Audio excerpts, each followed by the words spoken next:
সংসার দুঃখ জলাবধি মগ্নম। সংসার দুঃখ জলাবধি পতিতস্য কাম ক্রোধ নকর মকর কবলিকিতস্য নিগড়িতস্য দুর্বাসনস্য চৈতন্য চন্দ্র মম দেহি পদ। তার মানে, ওরে ভাই, ভজ মোর গৌরাঙ্গ চরণ। মহাজন কি দেখিয়ে দিচ্ছে? মহাজন নির্দেশ করছেন, ওরে ভাই, ভজ মোর গৌরাঙ্গ চরণ। কেন? হলো গৌর নিতাইয়ের চরণ ব্যতীত এই দুঃখ আর এই সংসার সাগরে উত্তরণের আর কোনো পথ নাই, আর কোনো বান্ধব নাই। না ভজিয়া মইনু দুঃখে, গৌর ভজন না করলে, নিতাই ভজন না করলে দুঃখের হাত থেকে নিষ্কৃতি নাই। ত্রিতাবদগ্ধিত সংসার দাবানলতে নিষ্কৃতি নাই। ভজন ব্যতীত জীবন অভিশপ্ত জীবন। এই যে শ্রবণ কীর্তন সাধু সঙ্গ, এই যে একাদশী ব্রত, ভাগবত শ্রবণ বা শ্রবণ কীর্তন স্মরণ বন্দন অর্চন, এই নববিধা ভক্তির যাজন, এটি যদি কেউ না করে, তাহলে বলছেন তার জীবনটা সতী নারীর মতো নয়, তার জীবনটা দেহ পুজিবিনী অর্থাৎ পতিতার মতো। বলছেন শুদ্ধ সতী রমণী এক পতিতে যেমন তার নিষ্ঠা সেবা, এতে সতীর জীবন হয় প্রফুল্ল আনন্দিত। কিন্তু পতিতা দেহ পুজিবিনী বেশ্যা, সে বহু পুরুষের মনোরঞ্জন করার চেষ্টা করে, অথচ জীবনে কাউকে সুখী করতে, শান্তিতে রাখতে নিজেও সুখী হয় না, অন্যদেরকেও সুখ দিতে পারে না। তেমনি ভজনহীন জীবন, নিতাই গৌরের চরণাশ্রয় নববিধা ভজন ব্যতীত জীবন,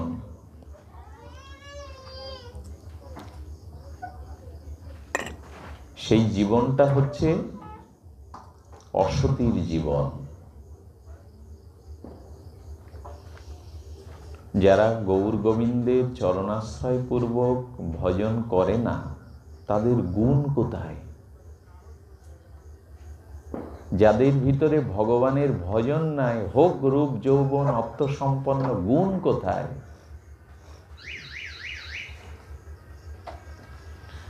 এই জন্য বলছেন, না ভজিয়া মইনু দুঃখে। না ভজন করলে দুঃখ পেতেই হবে। ডুবি গৃহ বিষয় কূপে। আহা, যদি গৌর নিতাইয়ের ভজন না করি, শ্রবণ কীর্তন ভজন না করি, নববিধা ভক্তি যাজন না করি, তাহলে দুঃখে কেন মরব? বললেন ডুবি গৃহ বিষয় কূপে। যেখানে গৌর গোবিন্দের ভজন নেই, আরাধনা নেই, সেই সংসারটা হলো বিষয়ের কূপ। কূপ মানে কুয়ো, পাপ কুয়া। আচ্ছা, নদীতে পড়লে, বড় খাল বিলে পড়লে, চিৎকার করলে কারো দৃশ্যে আসতে পারে আমি, নদীর পাশে বিল খালের পাশে লোক থাকে, কিন্তু বাড়ির মধ্যে যে গোপন কুয়োটা আছে, ওইখানে পড়লে কেউ। এই জন্য যে সংসারে ভজন নেই, যার জীবনে গৌর গোবিন্দের ভজন নেই, সেই গৃহটা হলো বিষয় কূপ, কামনা বাসনার কুয়ো।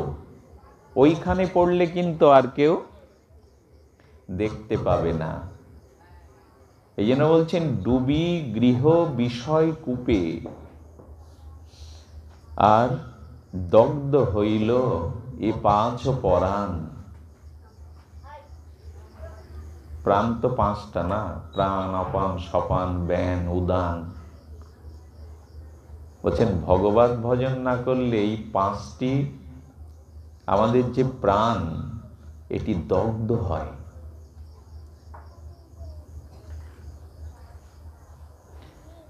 এই জন্য খুব মর্মান্তিক সত্য কথা কি জানেন, আমরা এখানে যারা আছি কেউ শান্তিতে নেই। আমরা চিতার আগুন 2-3 ঘন্টা নিভেই মৃত ব্যক্তিকে পুড়িয়ে নিভে যায়, শেষ হয়ে যায়, বা নিভিয়ে দিতে হয়। কিন্তু এই যে সংসার চিন্তার, কৃষ্ণ ভজন না করার যে বিষয় চিন্তার আগুনে আমরা দগ্ধিত হচ্ছি, এ রাবণের চিতার মতো জ্বলছে, নিভানো যায় না।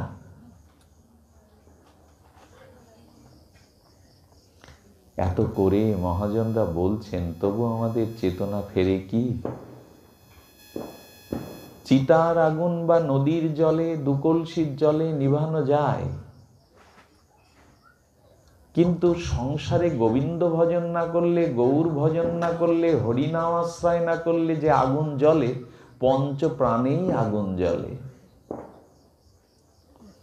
যারা রাধা মাধবের নিষ্কিঞ্চন শুদ্ধ ভজন করে, তারা স্বপ্নের মধ্যে বৃন্দাবন দেখে, যুগলকে দেখে, নবদ্বীপের সংকীর্তনরত মহাপ্রভুকে দেখে।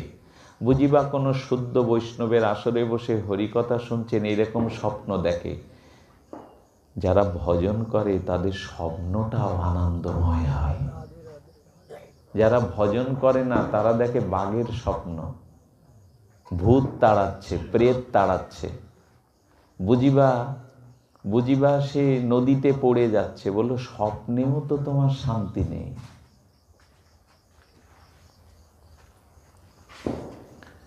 স্বপ্নে শান্তি নাই। এই জন্য মহাজন বলছেন, দগ্ধ হইল এ 5 পরাণ। সব জ্বলছে, ক্ষিতিয়ব, স্তেজ, মরুতবম, কোনোটাই তো কাজে লাগায়নি। জ্বলবে না কেন? তাপত্রয় বিষানলে, দিবানিশি হিয়া জলে। কি শব্দ! গৌড়ীয় বৈষ্ণবের কি শব্দ! বললেন তাপত্রয় বিষানলে, দিবানিশি হিয়া জলে, দেহ সদা হয় অচেতন। দিবানিশি বললাম, এখন দিবানিশি তো মানুষ জাগরিত থাকে না, নিশাতে তো সে নিদ্রাভূত হয়। গ্রন্থকার এমন বলছেন কেন যে দিবানিশি হেয়া জলে? রাত্রে তো ঘুমায়, ঘুমালে তো স্ত্রী পুত্র সংসার বিষয় বৈভাবে স্মৃতি থাকে না। তো বললেন ওইখানেও জলে কেন? দিবানিশি বলছেন কেন গ্রন্থকার? রাত্রেও কি জলে? বলে ওই যে স্বপ্নের মধ্যে কুস্বপ্নগুলো দেখে, যারা খুব নাম করে, হরিনাম আশ্রয় করে, মহাপ্রভুর চরণ চিন্তা করে, তাদের প্রতিনিয়ত প্রতিদিন তারা শুদ্ধ ভজনের স্বপ্ন দেখে, গুরু বৈষ্ণবের স্বপ্ন দেখে। আর এই স্বপ্নটা দেখার পরে কি হয় জানেন? বিষয় স্বপ্ন যেমন মানুষ ভুলে যায়, বিষয় স্বপ্নটা যেমন মনে থাকে না, কিন্তু এই জাতীয় স্বপ্নগুলো রাত্রে যা দেখেছিলাম স্বপ্ন করে, দিনের বেলায় আরো স্পষ্ট করে মনে থাকে। তার মানে যারা স্বপ্ন দেখার পরে পরের দিন মনে রাখতে পারে, হুবাহু বলতে পারে, তাদের ব্রেন খুব ভালো, স্মৃতিশক্তি খুব ভালো। এমনি সাধারণ মানুষ স্বপ্ন মনে রাখতে পারে না। স্বপ্নটা যারা মনে রাখতে পারে, জানবেন তাদের স্মৃতি মেধা অনেক গভীর, তাদের বুদ্ধি খুব প্রখর। তো দিবানিশি হেয়া জলে মানে স্বপ্নের মধ্যেও তারা শান্তি পায় না। আস্তে, স্বপ্নের মধ্যেও শান্তি পায় না, দিবানিশি জ্বলতেই থাকে। তার মানে কিরকম জলে? যে মানুষ ঘুমায় তার বিষয় যন্ত্রণা কি করে হয়? শব্দটা ভালো পরিষ্কার হচ্ছে না, না থাক। হরিকথা চির নব নবায়ন মান, নিত্য রসসিক্ত। অবশ্য মহাপ্রভু বলেছেন, ভাগবত পাঠ করে আনন্দ পেতে গেলে কোথায় কার কাছে পাঠ করতে হবে এটাও তোমাকে জেনে নিতে হবে। সবখানে ভাগবত পৃষ্ঠা খুলে বসে বক্তব্য দিলে হবে না। মহাপ্রভু নির্দেশ দিচ্ছেন, ভাগবত পড়ো গিয়ে বৈষ্ণবের স্থানে। যেখানে শুদ্ধ ভজনশীল বৈষ্ণব আছে ওইখানে ভাগবত পাঠ করতে যাও।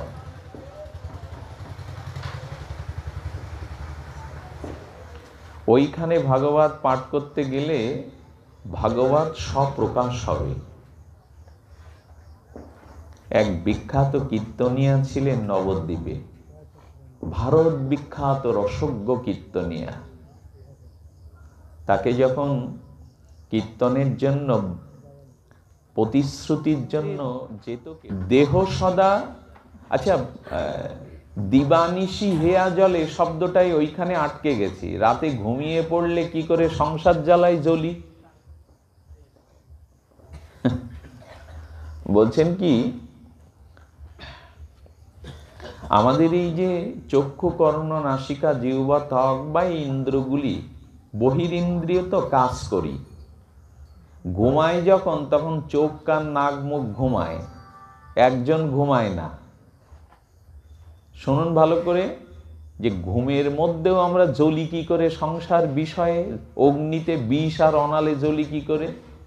জ্বলি এই করে যে ঘুম, যখন আমার ঘুম হয় তখন ইন্দ্রগুলো তো নিত্তেজ হলেই ঘুম হয়, চোখ কান নাক মুখগুলো নিত্তেজ হলেই ইন্দ্রগুলো ঘুমায়। কিন্তু চারজন জেগে থাকে। ধরুন চারজন তাস খেলছিল, গভীর রাতে তারা ঘুমিয়ে পড়েছে, কিন্তু লাইটটা ঘুমিয়েছে তো।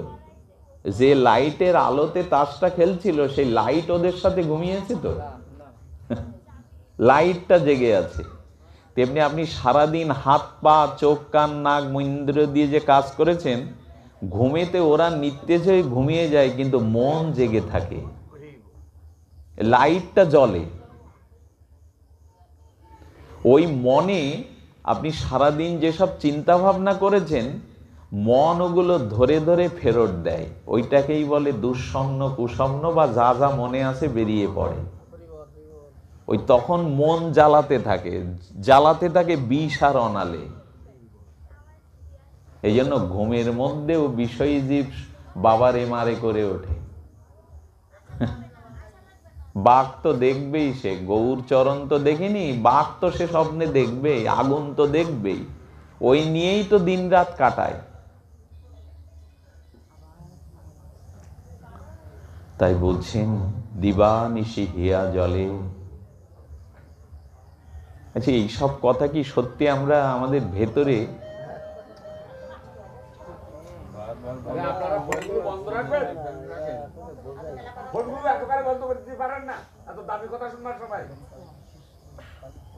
আস্তে রাধে রাধে নিতাই গৌর প্রেমানন্দে হরি হরি বল।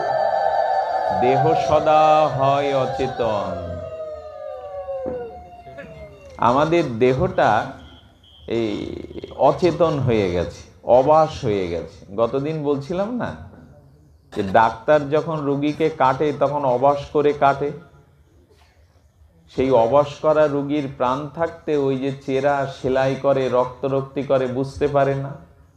এখন আমরা যে কথাগুলো বলছি ওটাও আমরা বুঝতে পারবো না, কারণ আমাদের বিবেক চেতনাটা অচেতন, অবশ।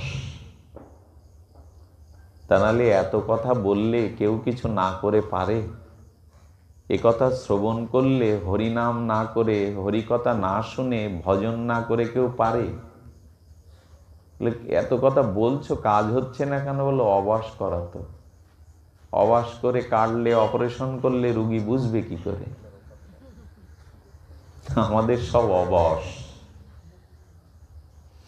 এই জন্য বলছেন, দেহ সদা হয় অচেতন। শব্দগুলো না, কার জানেন এই শব্দগুলো? প্রেমানন্দের, মহাপ্রভুর পরিকরে গৌড়ীয় বৈষ্ণব আচার্য তিলকেরা, এরা শব্দগুলো আমাদের কল্যাণের জন্য রেখে গেছেন। দেহ সদা হয় অচেতন। এত সাধুমুখে হরি কথা, এত হরি নাম, এত ভাগবত উপদেশ, কোনো কিছু কাজে আসে না। অচেতন, অচেতন হয়ে গেছে। রিপুবশ ইন্দ্রিয় হইল। আহারে, এরা বসেছে তো, এই জন্য অনেক প্রকাশ হচ্ছে না। আমি এটা কখনো পাঠ করিনি। মহাপ্রভুর কৃপায়, আপনাদের আশীর্বাদে কি শব্দ দেখুন, রিপুবশ হইল ইন্দ্রিয়। আচ্ছা, চোখ আমার কথা শোনে তো? নাসিকা আমার কথা শোনে তো? চর্ম আমার কথা শোনে তো? কান আমার কথা শোনে তো? জিহ্বা আমার কথা শোনে? কি বলবেন উত্তর? দেখুন, মার্মিক শব্দ এখানে বলেছেন মহাজন, কি গূঢ় রহস্যাবৃত শব্দ। রিপুবাস ইন্দ্রিয় হইল, তার মানে এগুলি আমার বশে নেই। আমি জিহ্বাকে কৃষ্ণ প্রসাদ দেব বলে মনে করি, একটু ভগবানকে ভোগ লাগিয়ে তুলসী অর্পিত গোবিন্দের নির্মাল্য প্রসাদটা জিহ্বা দেব, কিন্তু জীব তা রাজি না। বলেন ওই নিরামিষ খেয়ে, ডাল ডাল্লা খেয়ে আমি রাজি না। জীব বলছে আমাকে অন্য রস দাও।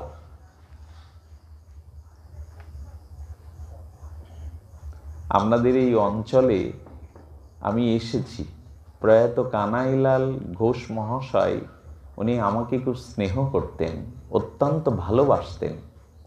আমি এসে খোঁজ নিয়েছি আপনাদের অঞ্চলে। এত হরিকথা, এত পূজা পার্বণের পরেও প্রসাদভোজীর সংখ্যা খুব কম এখানে। মানে ভগবানকে ভোগ লাগিয়ে প্রসাদ পাওয়া বৈষ্ণবের সংখ্যা এখানে খুব কম। আমরা আমাদের জিহ্বার লালসা ত্যাগ করতে পারিনি। একটা কথা বলি, আপনাদের মানতে হবে এই জন্য বলছি না, একটু শুনে রাখুন। দোষ কি শুনতে? বলছেন এই মাছ মাংস আমিষ খাওয়ার জন্ম আমাদের না।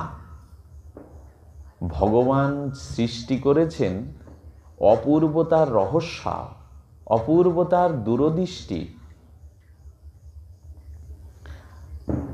বট গাছের ফলগুলো যদি খুব বড় বড় হতো, বট গাছের ছায়ায় কেউ যেত না। একটা লাউয়ের মতো ফল যদি বড় বট গাছ হতো, ওইটা পড়ে তো নাক মুখ থেতো হয়ে যেত। ভগবান ওটা বোঝে, এই জন্য বটের ফলটা দিয়েছেন, আর কোথায় এক লাউ গাছের ফল দিয়েছেন, কত বড় লাউ। এটা উনি বোঝেন। কাকে কিভাবে সৃষ্টি করলে সৃষ্টির মান্যতা পায় এটা বোঝেন। এই জন্য মাংস যারা খায় তাদের বিশেষ কিছু ভগবান লক্ষণ দিয়েছেন, যে তোরা তো মাংস খাবি, ধরে ধরে ছিঁড়ে খাবি, তোদের ওই জাতীয় দাঁত, ওই জাতীয় ক্ষমতা আমি তোদের দিয়ে দিলাম। এই জন্য যারা মাংস ছিঁড়ে খায় তাদের দেখবেন সামনে 4টে সুসালো দাঁত। কুকুরগুলো, বিড়াল, বাঘ, সিংহগুলো সামনে, কুকুরগুলো 4টে সুসালো দাঁত। ওইটা অন্য কারণে, কারণ প্রাণীকে ধরতে গেলে ওই 4টে সুসালো দাঁত দিয়েই তো ছিঁড়ে খেতে হবে। এটা ভগবান বোঝে যে কাকে কিভাবে বাঁচাতে গেলে কার কিভাবে সৃষ্টি করতে হবে। যারা মাছ মাংস খায়, আমিষ মাংসভোজী প্রাণী, এদের লক্ষণগুলো আলাদা। আর নিরামিষভোজী প্রাণীর লক্ষণগুলো আলাদা। মানুষ হলো সেই প্রাণী, সে আমিষভোজী প্রাণী না। মানুষকে নিরামিষভোজী প্রাণী করেই গোবিন্দ পাঠিয়েছেন। প্রমাণ নেবেন? আমি এখানে আপনাদের ওই শিশুর মতো বোঝাতে আসিনি। এখানে এসেছি মহাজনকে, তার কৃপাকে নিয়ে। যারা আমিষভোজী প্রাণী তাদের চোখটা হলো গোল গোল, আর যারা নিরামিষভোজী প্রাণী গোবিন্দ তাদের লক্ষণ করেছেন টানা টানা চোখ। ঘোড়ার চোখগুলো, গাধার চোখগুলো, গরুর চোখগুলো টানা টানা। আর যারা আমিষভোজী, কুকুর, শূকর, বাঘ, ভাল্লুক, তাদের চোখগুলো গোল গোল। যারা নিরামিষভোজী প্রাণী তারা চুমুক দিয়ে জল খায়, কিন্তু যারা আমিষভোজী প্রাণী এরা চেটে চেটে জল খায়, জিহ্বা দিয়ে চেটে চেটে খায়। কুকুর শুকরগুলো বা বাঘগুলো বা হিংস্র শপথ সংকল সিংহগুলো এরা চেটে চেটে কুকুরগুলো জল খায়, কিন্তু ঘোড়া গরু এরা চেটে খায় না। যারা নিরামিষভোজী প্রাণী তাদের গায়ের লোমগুলো খুব কোমল হয়, যারা আমিষভোজী প্রাণী তাদের লোমকূলগুলো খুব শক্ত শক্ত হয়। যারা নিরামিষভোজী তাদের কণ্ঠস্বরগুলো খুব মৃদু হয়। আচ্ছা, কাক আর কোকিলের ডাক এক হয়? কাকের কর্কশ বিষ লাগে কানে, কোকিল অকিল প্রিয় সুমধুর গানে। একটা কোকিল যখন ডাকে তখন তার কণ্ঠস্বরটা মন মাতিয়ে দেয় সবাইকে, যেন মনে করে বসন্ত ঘরের দুয়ারে এলো। আচ্ছা, কাক ডাকলে এরকম ভালো লাগে তো? যারা নিরামিষভোজী প্রাণী গোবিন্দের প্রসাদ লাগিয়ে পায় এদের কণ্ঠটা খুব মধুর হয়। আচ্ছা, জলটা যদি নড়ে, কোনো স্বচ্ছ সরোবরের জল যদি নড়ে, ওখানে একটা সরল রেখা লাঠি দেখালে যদি জলটা তরঙ্গায়িত হয় লাঠিটা সোজা দেখা যাবে? জলটা নড়ছে, একটা সোজা লাঠি ওপরে ধরেছেন, ছবিটা জলের নিচে সোজা দেখা যাবে তো? কিন্তু জলটা যখন তরঙ্গায়িত হবে না, স্থির থাকবে, তখন লাঠিটা সরলই দেখা যাবে। ভাগবত পাঠে একজনও যদি কথা বলে, একজন যদি ঝিমায় ঘুমায়, একজন যদি অন্যমুখী হয়, তাহলে ওই নড়ে জলটা যেমন সরল সোজা লাঠিটা বেঁকা দেখা যায়, ভাগবতের রসটাও এরকম বেঁকে যায়। এ কথা আর আমরা বুঝেছি। বলে, বাবা তুই শান্ত হবি কবে? বললেন, যেদিন চিতায় যাব। এপাশ ওপাশ করে তো শোব না, পা ভাস করে আর ওদিন শোব না, ওই দিন হব শান্ত। সাপ যেমন, বাংলায় একটা কথা আছে, একটা ভাগবত কথা না, সাপ নাকি না মরলে ওরে সোজা করা যায় না। আমাদেরও তাই। এসব বাজে কথা একরকম, ভাগবত আসরের বলা কথা না, গায়ের কথা। কিন্তু তবু আমরা সোজা হই না। সোজা হব সেদিন জোর করেও হাত পা ভাঙা যাবে না চিতায়। কারো কারো এত শক্ত হয়ে যায় ভাঙাও যায় না। এই জন্য তুলসীদাস বলেছেন, সোতে সোতে কি হাকারো ভাই, উঠো জাগো ভজ মোরার, এই সাদিন আয়েগা লম্বা পা নাহি পাসার। ভাই, আজকে এখানে ঝিমাচ্ছ কেন, এখানে ঘুমাচ্ছ কেন? একদিন কাল ঘুম আসবে, সেদিন আর ঘুম ভাঙবে না, সেদিন আর লম্বা পা ভাস করে শুতে পারবে না। শীত লাগছে, একটু হাঁটুটা ভাস করে বুকের কাছে দেয়, বলে ওই ক্ষমতা সেদিন।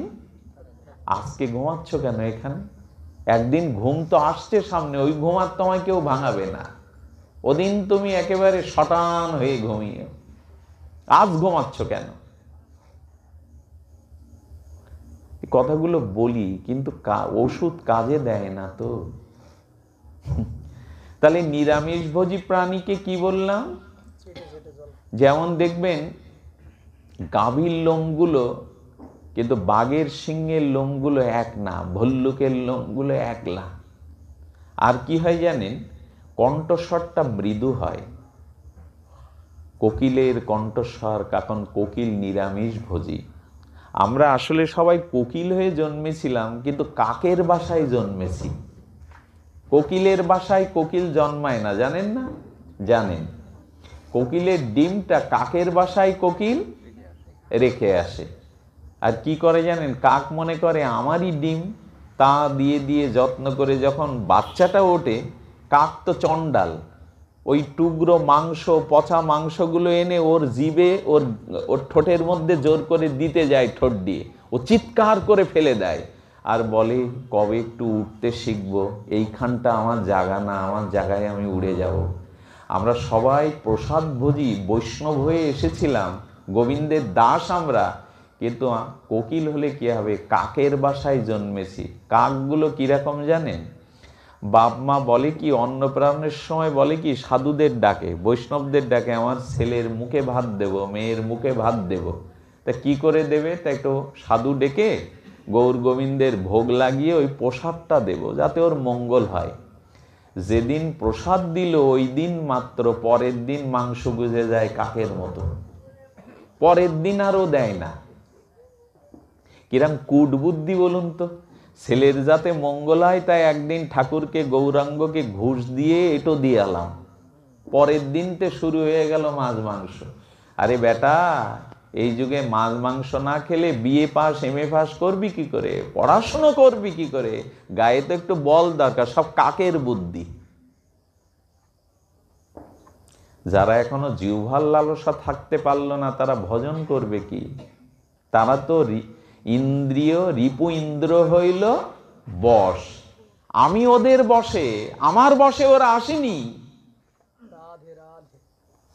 কাকের কণ্ঠস্বর বিষ লাগে কানে, কোকিল অখিল প্রিয় সুমধুর গানে।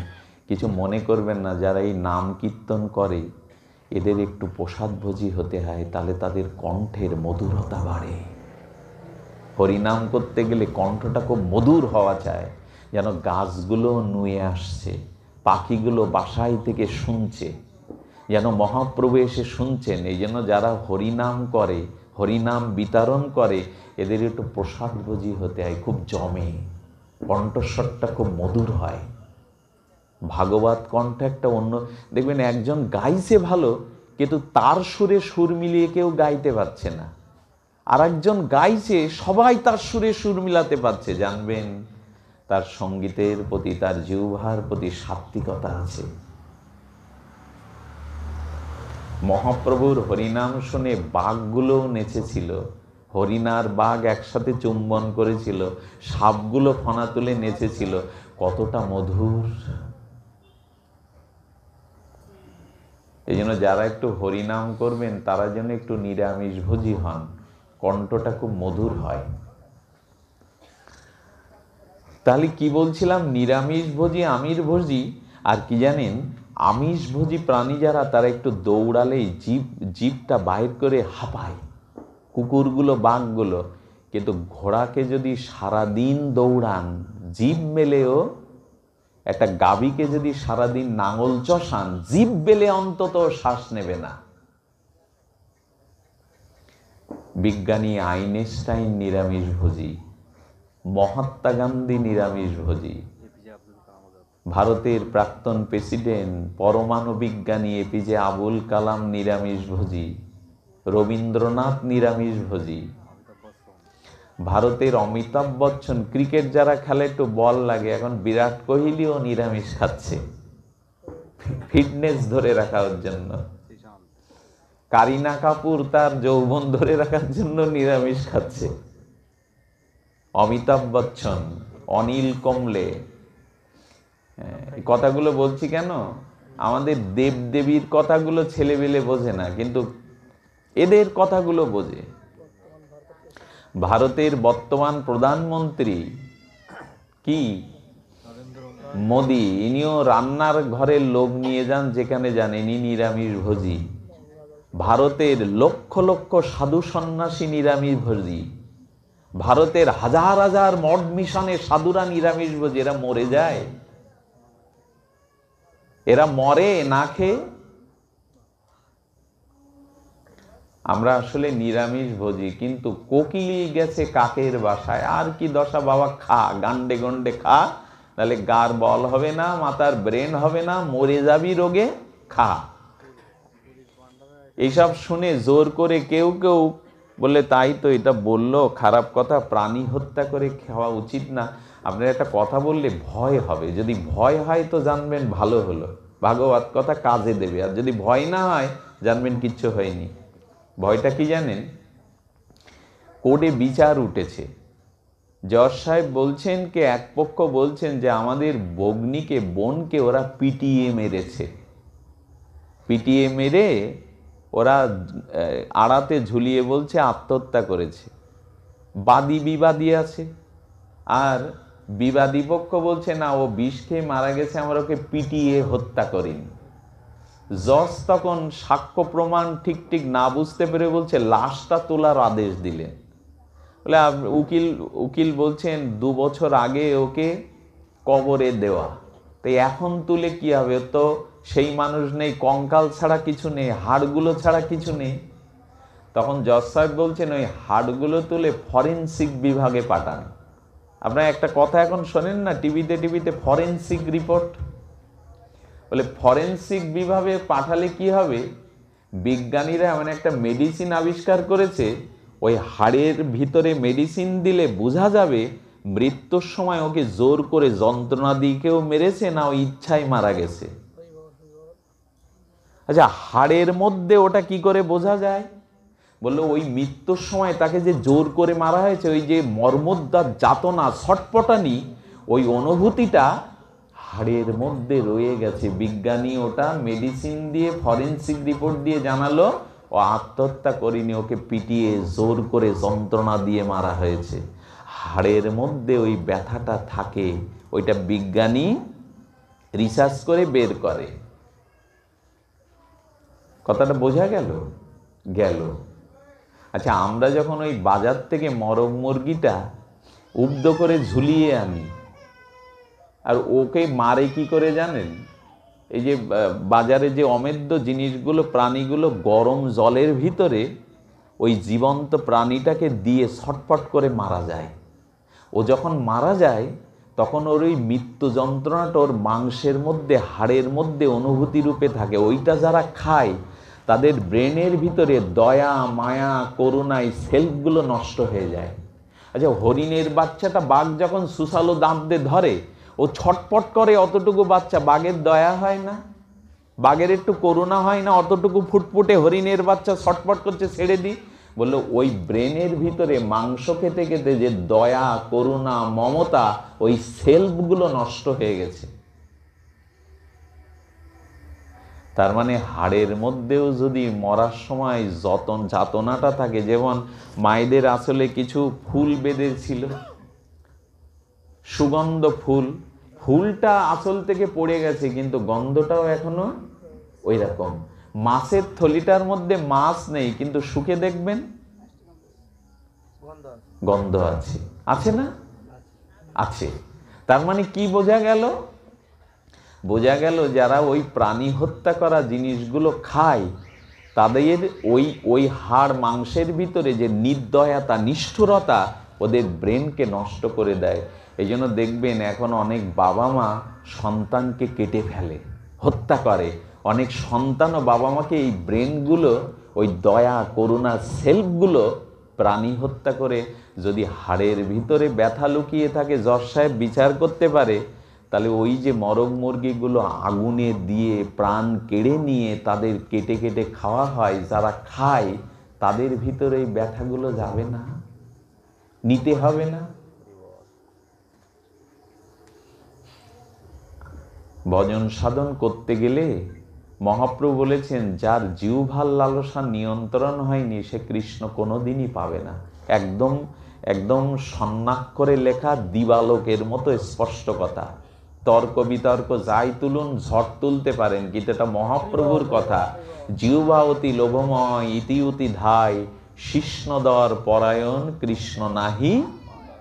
যাদের কাম দোষ নষ্ট হয়নি আর জিহ্বার লালসা নষ্ট হয়নি, এরা কোনো কালেই কৃষ্ণ পাবে না। মহাপ্রভুর কথা।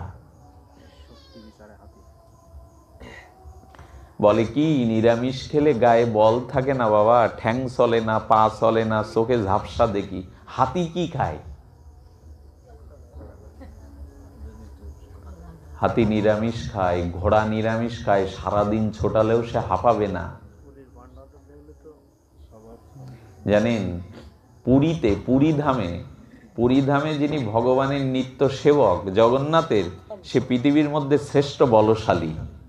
তার বডি ফিল্টার দেখলে সালমান খান আর কোথায়, তার বডির কাছে সালমান খানও হার মানবে। নিরামিষ ভোজী জগন্নাথের সেবক। দয়া করে তাড়াতাড়ি, আর কি বলবেন, এই বলছি যখন তখন আমাদের বাড়িতেও, মানে আমাদের এই যে বাড়ি ঘরে ওই একাদশীতেও মাছ মাংস ওঠে। হরি কথা আর কোথায় বলবো, আর কত এই হাও মাও করে বলবো কৃষ্ণ ভজনের, গোড়াই তো গলদ। গোড়ায় গলদ। দুর্গাপূজা কি সুন্দর লাগে, নবমীতে পাঁঠার মাংস, অষ্টমীতে লুচি, কি ভালো লাগে। দামোদর ব্রত কি আর ভালো লাগে? চুলে তেল নেই, ক্ষৌর কর্ম নেই, নখ কাটা যাবে না, ভূমিতে শো, একবেলা খাও তাও তেল হলুদ, বরবটি সিম, অমুক তমুক বাদে, এ ব্রত কি ভালো লাগে? দুর্গাপূজা আবার কবে আসবে? দুর্গাপূজা ভালো লাগে, জামাই মেয়ে আত্মীয় স্বজন, লাইট প্যান্ডেল, হই হুল্লোড়, খাওয়া দাওয়া, হচ্ছে পুজো, মার আরাধনা, ওখানে অমেদ্য মাংসের ব্যবস্থা। কি হিন্দু ধর্মের বিধি ব্যবস্থা আমরা বানিয়ে নিয়েছি, এগুলো শাস্ত্রে নাই,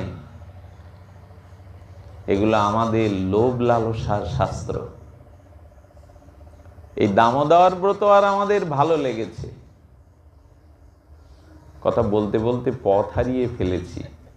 পথটা হারিয়েছি এই জন্য আমাদের একটু স্নান করা দরকার, অনেক ময়লা জমে গেছে, গায়ে ঘাম ময়লা জমে গেছে, একটু শুদ্ধ জলে স্নান করা দরকার। স্নান করলে দেখবেন কত পবিত্র বোধ হয়। একবার ভগবানকে ভোগ লাগিয়ে একটু প্রসাদ পান, দেখবেন ওর ভিতরে কি আছে, এ জন্মে আর হয়েছে। তো এই জন্য বলছেন আমাদের এই দেহ অসার হয়ে গেছে। এখন প্রতিবেশী ছটপট করে মরলেও, পাড়ার মেয়েটার বিয়ে না হলেও, কোনো রোগের ওষুধ কিনতে না পারলেও আমাদের মাথায় দয়া করুণা আসে না। ওই যা খায় ওতে আর জীবের প্রতি দয়া কেন? দয়া আসবে না। এই জন্য খাদ্য সংস্কার দরকার। প্রেমানন্দ একটা কথা বলে, এখানে একটা হোম জ্বালাচ্ছেন, হোম একটা অগ্নি জ্বালিয়েছেন, তো অগ্নির ভিতরে যদি চামড়া দেন তাহলে দুর্গন্ধটা আসবে না, চামড়ার গন্ধটা আসবে না।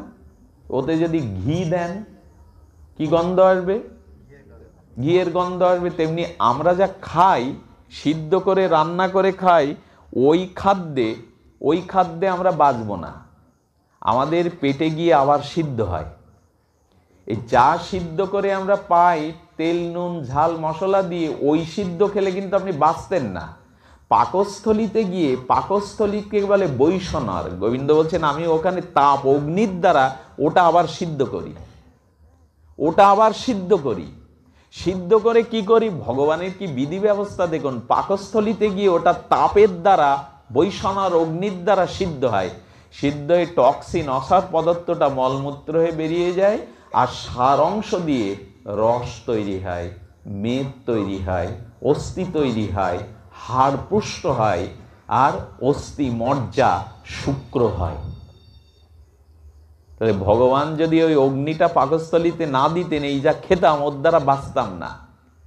তো গোবিন্দ বলছেন কি, অগ্নিতে ঘি দিলে ঘির গন্ধ, চামড়া দিলে চামড়ার গন্ধ, তেমন পেটের অগ্নিতে, বৈষণার পাকস্থলী অগ্নিতে তুমি যা দেবে তারই তো গন্ধ বেরোবে, তোমার স্বভাব তো তাই বেরোবে। কারো কারো কিন্তু মনে একটা কথা মুখে এসে গেছে, বলতে পারছেন না, কারণ ওইখানে বসে তো তর্ক করতে পারবেন না। আপনাদের কথাটা আমি বলি, বিল্লমঙ্গল বলছো ভালো কথা, শুনতেও ভালো লাগছে, শোনার জন্য তো একটু এসেছি, কিন্তু তোমরা যারা নিরামিষ খাও, তোমাদের মধ্যেও যা আচার ব্যবহার, রাগ ক্রোধ দেখি, একজন আমিষভোজী মানুষও ওর থেকে অনেক ভালো দেখি, এর কারণ কি? আপনাদের মুখে কিন্তু এই প্রশ্নটা আসতে পারে যে তুমি নিরামিষ প্রসাদভোজীর কথা বলছো, ওটা আমরা দেখেছি পাড়ায়, তার যে স্বভাব, তার যে ক্রোধ, তার যে দম্ভ অহংকার, কিন্তু একজন সারা জীবন আমিষ খাচ্ছে, তার তো সে কেমন শান্ত, এটা কেন হয়? খাদ্যের গুণ তার কাজ করে না। এটার একটা কারণ আছে। এই কারণটা হলো, যিনি এই জাতীয় নিরামিষ খাচ্ছেন, দেখবেন সেখানে তার শাস্ত্রীয় কিছু অমর্যাদারূপ অপরাধ আছে।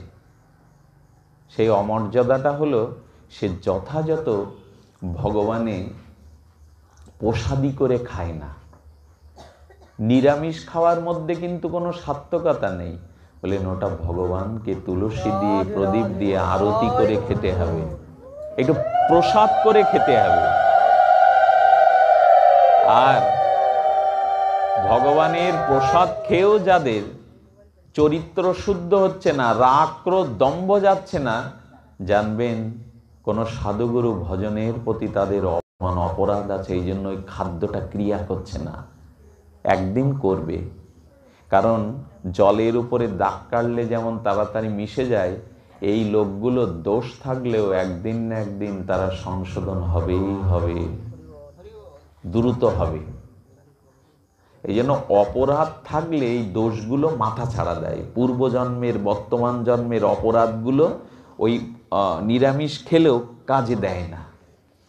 অপরাধগুলো ত্যাগ করে ভজন করতে হবে। বলতে বসেছিলাম দুটি কথা, তাপত্রয় বিষানলে দিবানিশি হিয়া জলে, আর দেহ সদা হয় অচেতন, এই পর্যন্ত রেখেছিলাম। তো এই জিহ্বাগুলো আমাদের একটা বলতে গিয়ে এতটা পথ চলে গেলাম, আর ফিরে আসবো কখন? বলছেন জিহ্বা আমাদের নিয়ন্ত্রণে। কানকে যতই বলি পরনিন্দা শোনো না, সাধু নিন্দা শোনো না, কামনা বাসনার কথা শোনো না, আসর জমায়। আসর জামাই বলে কি, আমার ছোট মেয়ের জামাই কি করে জানো বাপু?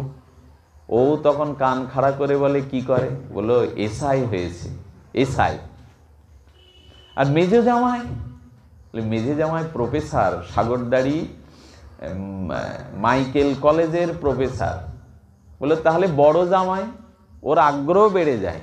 বড় জামাই কি করে, সেজো জামাই কি করে, মেয়ে কত লেখাপড়া জানে? একবারও জানতে চেষ্টা করেন, একটু নিতাইয়ের কথা বলো, একটু গৌর কথা বলো। কানকেও আমরা বোঝাতে পারিনি। কান তুমি আন কথা শোনো না, বিষয় কথা শোনো না। যারা নারীমুখ পুরুষ, ওদের মাঝে যদি মেয়ে ছেলের কথা বলেন, আর রক্ষা নাই, ডুবে যাবে, রসে ডুবে যাবে। অসৎ বার্তা বেশ্যা মতি হরন্তি সর্বস্ব। বেশ্যা যেমন তার রূপ যৌবন আপাত সুন্দর রূপজন দেখে ধনী দুলালের কাছ থেকে, বড় লোকের ছেলের কাছ থেকে টাকা পয়সা নিয়ে তাকে একবার পথে নামিয়ে দেয়, তেমনি আন কথাগুলো বেশ্যার মতো কানে গেলে আপনার মনের ভিতরে যত শুদ্ধ ভক্তি সাত্ত্বিক গুণগুলো আছে টেনে নামাবে বেশ্যার মতো। কে বলেছেন জানেন কথাটা? রঘুনাথ দাস গোস্বামী বাদ। আন বাত্তা বেশ্যা মতি হরন্তি সর্বস্ব। তাই মাতার চুল ছিঁড়বেন, কিন্তু কার বৌমা কি করলো, কার শ্বশুরের কেমন ব্যবহার, কার ঘরে কি রান্না হয়, এসব গল্পে কি আসবে আপনার? ঘাটে বসে মাঠে বসে এত গল্প কিসের? দিবস যামিনী আবল তাবল কত পাঁচাল পড়িতে পারো, তাহার মাঝে একবারও কি রাধা মাধব বলিতে নারো। এত কথা মুখে খোর মতো ফোটে, কই রাধা মাধবের কথা, কৃষ্ণ নামের কথা তো একবারও ফোটে না। এই জন্য কি বলছেন? রিপু বশ ইন্দ্রিয় হইল। আচ্ছা, ইন্দ্রিয়ের বশ তো রিপু হয়, কিন্তু না, আমাদের ইন্দ্রগুলো সব এই রিপু, মানে এখানে কামনা বাসনার রস, মানে আমাদের ইন্দ্রগুলো ওই কামনার দ্বারা বশ হয়ে গেছে। আমার বশ নেই। আমি যতই বলি কুকথা শোনানো শুনবে, আমি যতই বলি জিহ্বায় অখাদ্য কুখাদ্য অনিবেদিত কিছু দিও না, দেবে। এই জন্য রিপুবশ ইন্দ্র হইল, গোরাপদ পাশরিল। ইন্দ্রগুলো আমার এই বশ করে নিয়েছে, কিন্তু গৌর চরণকে পাশ কাটিয়ে পসারিল। আর কি হলো? বিমুখ হইল হেন ধন। নিতাই গৌরের চরণের মতো হেন ধন সে বিমুখ হয়ে গেল। সংসার আর কামনা বাসনা রিপীন্দ্রের তাড়নায় গৌর চরণ, নিতাইয়ের চরণ সে বিমুখ হয়ে গেল। যেমন ছোট্ট শিশুরা যখন মাটির পুতুল নিয়ে খেলে, কেউ যদি গিয়ে বলে মাটির পুতুলের দাম নাই, আমি সোনার দলা এনেছি চকলেট, এইটা নিয়ে খেল, শিশু তখন সোনার দলাটার মহিমা না বুঝে ছুঁড়ে ফেলে দিয়ে বলবে আমার পুতুলগুলো দাও। বলবে না? ছোট্ট শিশুকে বোঝানো যাবে যে তোর এই পুতুলের থেকে সোনার দাম বেশি? ও ছটপট করবে, বলে ওইসব ফেলে দাও, কারণ সোনার মর্ম মহিমা ও বোঝেনি। তেমনি কামনা বাসনায় আমরা গৌর চরণ, নিতাইয়ের চরণ পসরিয়া ভুলে গেছি। তাই বললেন বিমুখ হইল হেন মন। আমাদের মনটা নিতাই গৌরের চরণ হতে বিমুখ হয়ে গেছে। হেন গৌর দয়াময়, ছাড়ি সব লাজ ভয়, কায় মনে লওরে শরণ। এমন দয়াল, এমন কৃপালু ভগবান, এমন করুণা ঘন ভগবান আর কোনোদিন আসেনি, আসবেও না সামনে। সেই নিতাই গৌরের শরণ নাও। ওগো, এই সংসার তোমাকে ফাঁকি দেবে, যন্ত্রণা দেবে, দুঃখ দেবে। এখানে সব স্বার্থের জন্য জীব মেলে রয়েছে। স্বার্থটা না দিতে পারলে তোমাকে এরা ছুঁড়ে ফেলে দেবে। এই জন্য তোমরা কি করো? হেন গৌর দয়াময় বলছেন, গৌরের থেকে দয়ার কারণে। মাধাই যখন কলসির কানা মারলো, তখন তো গালে মদের গন্ধ না? মদ খাওয়া কলসির কানাটাই তো নিতাইয়ের মাথায় আঘাত করলো। যার গালে মদের গন্ধ বেরোচ্ছে, যিনি হেন পাপ নেই যে করেনি। নিতাই চাঁদ রক্ত ঝরিয়ে মহাপ্রভুকে বলছে, প্রভু, নিতাই তোমার মাথায় ওরা আঘাত করেছে, তোমার কপাল দিয়ে দরদার করে রক্ত ঝরছে। নিতাই, আমি সুদর্শন ডেকে এদের ধ্বংস করে দেবো, রাখবো না। নিতাই তখন চোখের জলে বলছে, প্রভু, আমার কোনো জন্মের যদি কোনো পুণ্য থাকে, আমি মাদাইকে দিলাম, তুমি ওকে ক্ষমা করে মুখে নাও।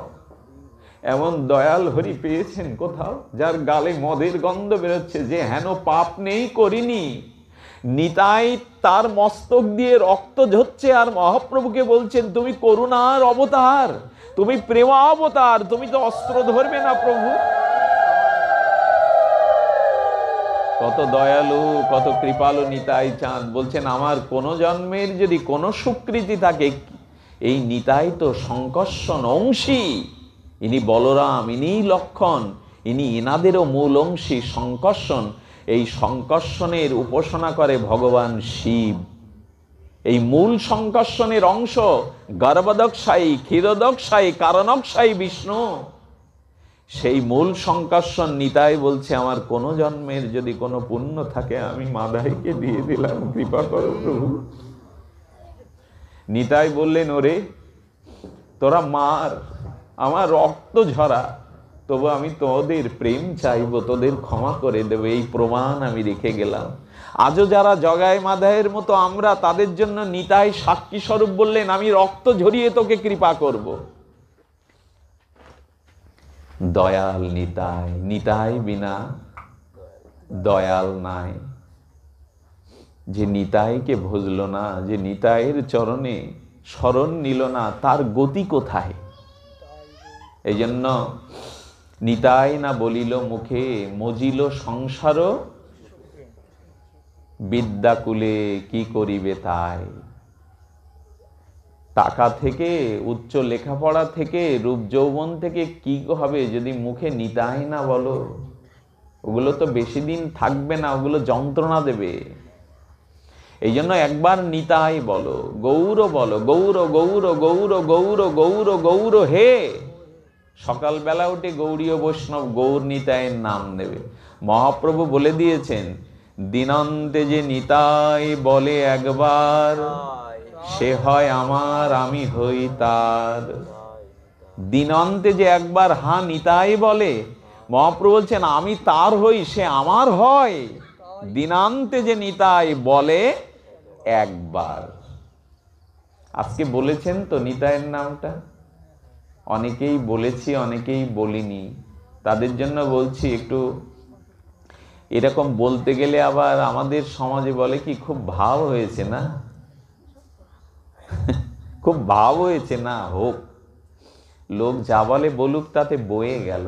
ওরা তো আর পরকালে আলো জেলে আমাকে ভগবানের পথে নিয়ে যাবে না, নরকের পথেই নিয়ে যাবে। ওরা যা বলছে বলুক। ঠাকুর রামকৃষ্ণকে নরেন দত্ত বলছে, ঠাকুর এই মাথায় শিখা আর এই ধুতি, মালা, তিলক, জপের মালা পড়তে গেলে রাস্তায় কত লোক কত কথাই বলে। ঠাকুর বললেন, ওরে পাগল, বাজারে হাতি যখন হেঁটে যায়, কুকুর ঘেউ ঘেউ করলে কি হাতি পেছন ফিরে তাকায়? কি সুন্দর উত্তর। ঠাকুর রামকৃষ্ণ, আমি না। ওদিকে তাকাস না, ওদিকে ফিরিস না। তাই জন্য নিতাইয়ের কথা বলুন, নিতাইয়ের নাম নেন। এমন দয়াল, আমি গতদিন বলেছিলাম মনে হয় মায়েদের ওখানে, যে মহাপ্রভু এক বিষয়ী ধোপা, কাপড় কাচার ধোপা, তার পাশে গিয়েও হাত জোর করে বলছেন, ওগো একবার কৃষ্ণ বলো গো। কোন ভগবান কোন কালে কোন অবতারে এরকম হাত জোর করে বিষয়ের কাছে এসে বলছে একবার কৃষ্ণ বলো, ওগো একবার বলো। বিষয়ী মহাপ্রভুর নির্মল বদনের দিকে তাকিয়ে বলছে, তোমার মতো মুখ সরল কারো হয় না, তুমি সাক্ষাৎ নারায়ণ, তুমি আমাকে কৃষ্ণ বলতে অনুরোধ করছো কেন হাত জোর করে? আমার কৃষ্ণ বলার সময় নাই।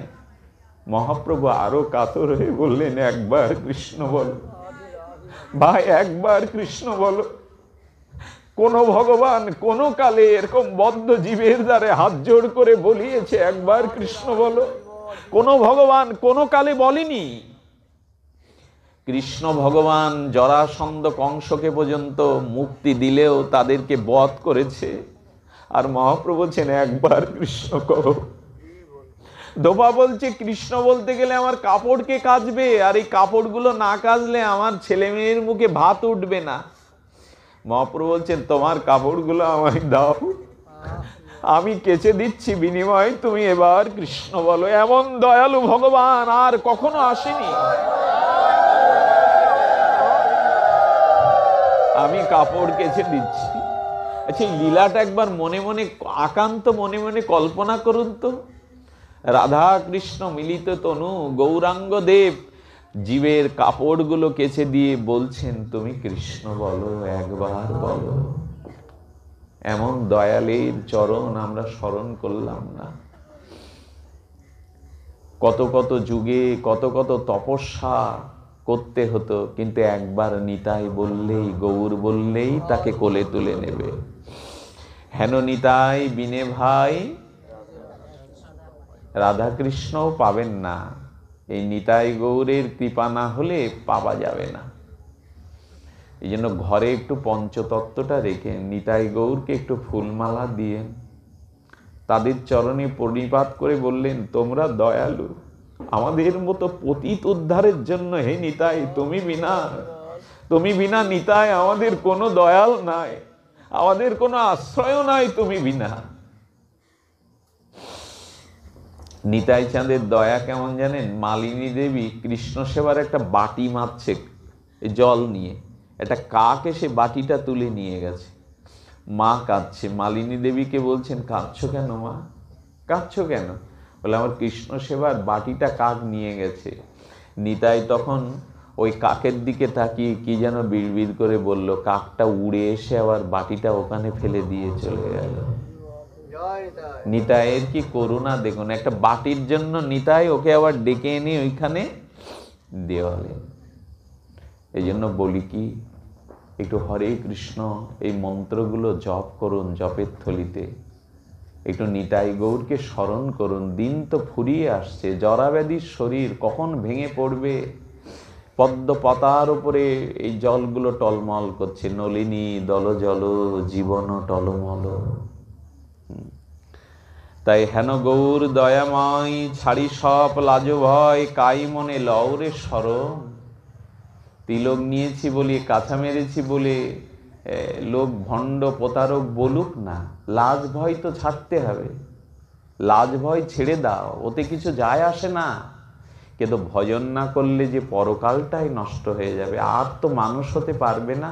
শূকর কুকুরে যদি জন্ম নেই, কিছু তো করার থাকবে না।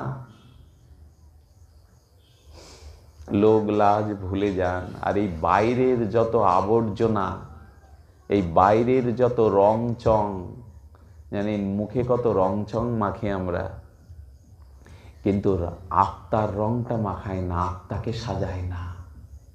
ওই আত্মা আছে বলেই তো এই দেহের রং চং আছে, মরে গেলে তো এই রং চঙের কোনো মূল্য নেই। তো যাকে সাজালে কাজ হয়, সেই হৃদয়ে রাধা মাধবকে একটু সাজাও, হৃদয়ে নিতাই গৌরকে একটু সাজাও।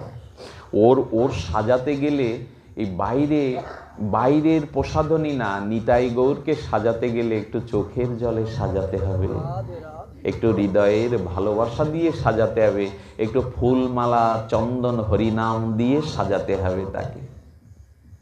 আসুন, সময় নাই। কি বলছেন? পামর দুর্মতি ছিল, তারে গোরা উদ্ধারিল। কাউকে বাদ দেবে না মহাপ্রভু। বলেন পামর স্খলিত পাপী যারাই, পামর দুর্মতি ছিল, তারে গোরা উদ্ধারিল, তারা হইল পতিত পাবন। বাবা, যারা দুর্মতি দুর্গতি সম্পন্ন তাদেরও মহাপ্রভু পতিত পাবন করে দিয়ে গেল, পতিত পাবন করে দিয়ে গেল। এটা হয়। আমার একটা নির্জান মনে পড়লো আজকে। তো নির্জান তিথি, নির্জানটা হরিদাসের না, নির্জানটা হলো মহাপ্রভু। এই লীলাটা অনেকদিন স্মরণে আসেনি, মহাপ্রভু কৃপা করে জাগিয়ে দিলেন। লীলাটা আমার বড় হৃদয় স্পর্শ করে। মহাপ্রভু যখন জঙ্গল দিয়ে হরিনাম করতে করতে ব্রজের পথে যাচ্ছেন, ওইখানে এক দস্যু ছিল, ডাকাত, নামটা আমার আপাতত মনে নাই। ও সেনা নিয়ে ওই জঙ্গলে যারা যেত তাদের হত্যা করে ওই অর্থবিত্তগুলো ছিনিয়ে নিত। এখন মহাপ্রভু জঙ্গল দিয়ে আসছেন। মহাপ্রভুর গায়ের রংটা কেমন জানেন? মেঘের বুকে কোটি বিদ্যুৎ যদি স্থির হয়ে দাঁড়ায়, সৌদামিনী, ঘন কালো মেঘের বুকে যদি 1 কোটি বিদ্যুৎ একসাথে চমকিত হয়ে স্থির হয়ে দাঁড়ায়, যে গায়ের রং হয়, মহাপ্রভুর অঙ্গ যদি রাধারানীর কান্তিত, রাধা জ্যোতিত, পুরো জঙ্গলটায় আলোয় আলোয় ভরে গেছে। আর মহাপ্রভু কৃষ্ণ নাম করতে করতে ওই কাঁদতে কাঁদতে চোখে লাল গাঢ় প্রেমাশ্রুগুলো বুকে গিয়ে পড়েছে। ওটা ঝরে ঝরে পড়ছে না, ওই বুকের প্রেমাশ্রুগুলো মণিমুক্তার মতো জল জল করছে। ডাকাত মনে করেছে এই একজনকে পেয়েছি, এরকম যার গায়ের জ্যোতি সে তো রাজা।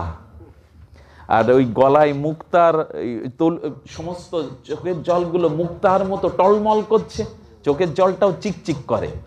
বলে মুক্তার মালা হারে রে করতে করতে সেনাদের নিয়ে আর অস্ত্র শস্ত্র নিয়ে ঝাঁপিয়ে পড়েছে মহাপ্রভুর সামনে। দাঁড়াও,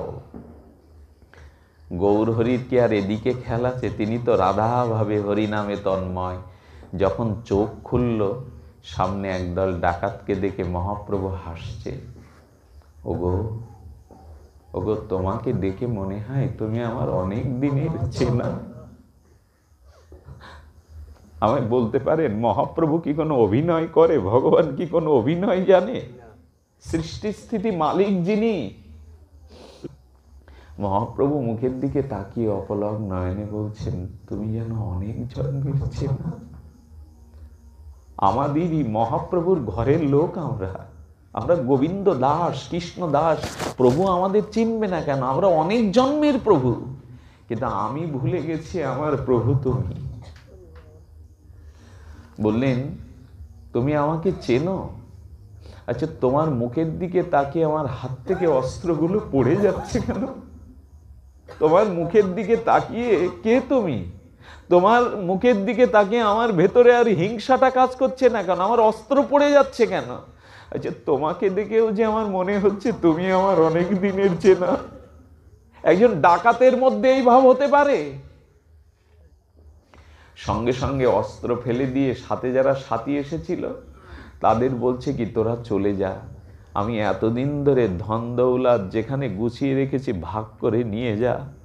আর আমার পরিবারকে বলিস আমি আর আমাতে নেই, আমি আর কোনোদিন ফিরে যাব না।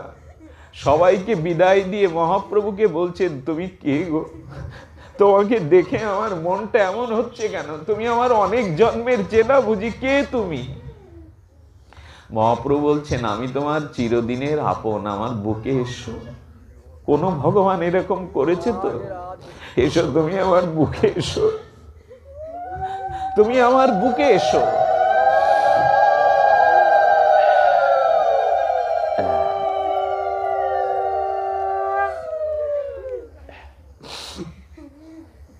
তুমি আমার বুকে এসো।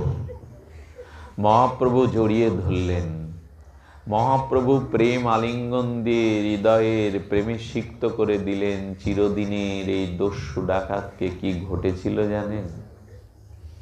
প্রভু, যে কটা দিন বাঁচি তোমাকে একটু সেবার সুযোগ দেবে, তোমাকে একটু সেবার সুযোগ দেবে আপনার। প্রভুর জন্য জঙ্গল থেকে ওই লতা পাতাগুলো, শাকগুলো এনে সিদ্ধ করে ভোগ লাগিয়ে প্রভুকে দিত।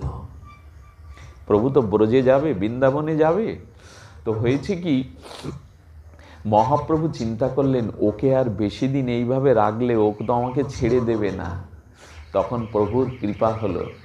প্রভু করেছে কি, হঠাৎ করে প্রভু ওকে নিজের কাছে, নিজের চরণে নিত্য ধামে নিয়ে যাবে বলে মহাপ্রভু দেখছে যে ও বসেছে গাছের তলায়, বসে বলছে, প্রভু আমার বুঝি আর এ জগতে থাকবার সময় নাই। হে গৌর, হে প্রভু, তুমি একটু আমার সামনে দাঁড়াও না তোমার তপ্ত কাঞ্চন প্রেমতনু নিয়ে। মহাপ্রভু তখন গাছতলায় ওকে রেখে চারিদিকে ঘুরে ঘুরে বেড়ি কীর্তন করছে। এই কীর্তন করতে করতেই মহাপ্রভুর চরণে চিরদিনের মতো আশ্রয় পেলেন এই দস্যু। এই প্রথম নির্যান মহাপ্রভু ওকে কোলে নিয়ে কীর্তন করতে করতে বনের মধ্যে সমাধি দিয়ে দুপটা প্রেমস্র দিয়ে বললেন, যা নিত্য ধামে চলে যা, নিত্য ধামে চলে যা। পামর দুর্গতি ছিল, তারে গোরা উদ্ধারিল, তারা হইল পতিত পাবন। এমন দয়াল, এমন করুণা ঘন প্রেম অবতার আর আসবে না।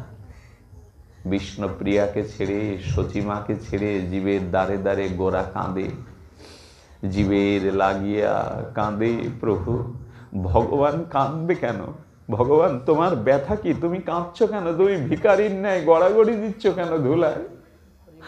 আচ্ছা, ভগবান কাঁদবে কেন? ভগবান ভিখারির ন্যায় ধুলায় গড়াবে কেন?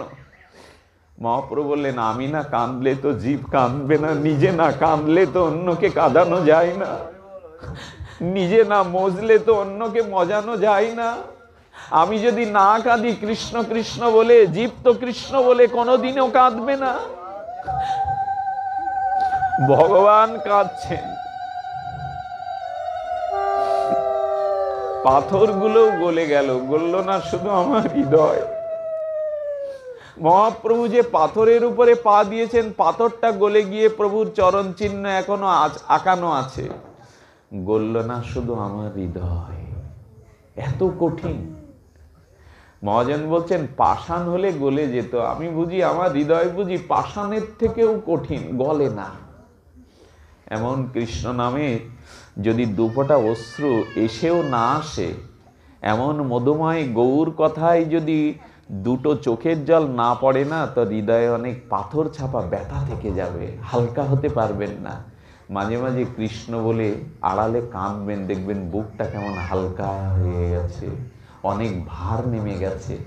কৃষ্ণ বলে কেঁদে দেখবেন, এরকম সুখ জগতে কোথাও পাবেন না।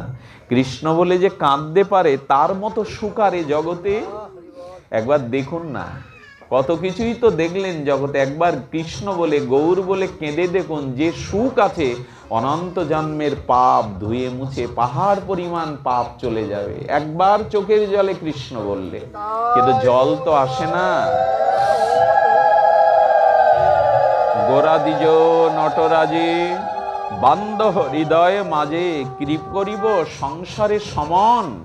আমি শেষের দিকে চলে এসেছি, শেষ তো হয় না, বিশ্রামের দিকে চলে এসেছি। গোরা নিজ নটরাজে বান্ধ হৃদয় মাঝে কি করিবে সংসারে সমন। ওরে হৃদয়ে যদি নিতাই গৌরকে প্রেমডোরে বাঁধতে পারো, মৃত্যু তোমার কি করবে, জরাব্যাধি তোমার কি করবে? যার হৃদয়ে গৌর গোবিন্দ, সমন তার কি করবে? মৃত্যু তার কাছে আসবে না, মরণ তার কাছে আসবে না। মৃত্যুর সময় ভক্তদের নিতে যম আসে না, সাক্ষাৎ ভক্তি দেবীকে পাঠান, মাঝে মাঝে ভগবানও আসেন।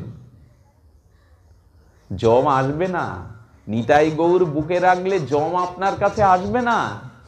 সাক্ষাৎ ভক্তি দেবী মায়ের মতো কোলে তুলে আপনাকে নিত্যধামে নিয়ে যাবে। স্মরণ নেন, আর অবহেলা করেন না। আর সময়কে কালক্ষেপণ করেন না। অস্ত যাচ্ছে, জীবন চলে যাচ্ছে, সময় চলে যাচ্ছে। বুঝিবা যদি কানা খোড়া অন্ধ হয়ে জন্মায়। আচ্ছা, যারা কালা বধির তারা এই কথা শুনতে পাচ্ছে তো? কি দুর্ভাগ্য দেখুন, এমন মধুমাখা হরিনাম হরিকথা। আমি যদি আজ জন্মে বধির হই, যদি বোবা হই, কৃষ্ণ নিতাই গৌর তো বলতে পার, সেদিন কি করবে তুমি? জোর জবরদস্তি করে ডাক্তারও তো তোমার কিছু করতে পারবে না। আজ বলো, বলবার মতো সময় পেয়েছো, বলবার মতো সুসময় পেয়েছো, আজ বলো। তাই বলে নরোত্তম দাস কহে, গোরাসম কেউ নহে, না ভজিতে দেন প্রেমধন। ভজন না করলেও দেবে, বললেন ভজন না করলেও দেবে। বৃষ্টি তো, সূর্যের আলোটা তো বেছে বেছে কারো গায়ে পড়ে না। যে সূর্যকে প্রণাম করে, সূর্য পূজা করে, তার গায়েই তো সূর্যের আলোটা পড়া দরকার। সবার গায়ে পড়ে কেন? সবাইকে আলো দেয় কেন সূর্য? সূর্যের আলো নিরপেক্ষ, তাই সবাইকে আলো দেয়। তেমন গৌর বললেন, তোরা কঠিন করে তপস্যা যোগ ধ্যান না করতে পারলেও একবার নিতাই গৌর বললেই আমি কৃপা করে দেব। আমার খুব ভালো লাগছে এই জন্য এই বাড়িতে অনেক এসেছি। কানাই বাবু আমার পাঠ শুনতে কত দূরে ছুটে যেতেন, দাদু দাদু করে একগাল হেসে আলিঙ্গন করতে গিয়ে আমাকে প্রণামও করতেন। বললেন বৈষ্ণব জ্ঞানে উনি বারবার। আমি বললাম দাদু সম্পর্ক তো এমন নয়। বললেন না, বৈষ্ণবকে প্রণাম করতে হয়। আজ তার স্মৃতিচারণে, তার গৃহাঙ্গনে দুটো গৌর গোবিন্দের কথা বলতে পারাতে হৃদয়টা অনেক ভার মুক্ত হলো। তার জন্য অন্তত কিছু করতে পারলাম।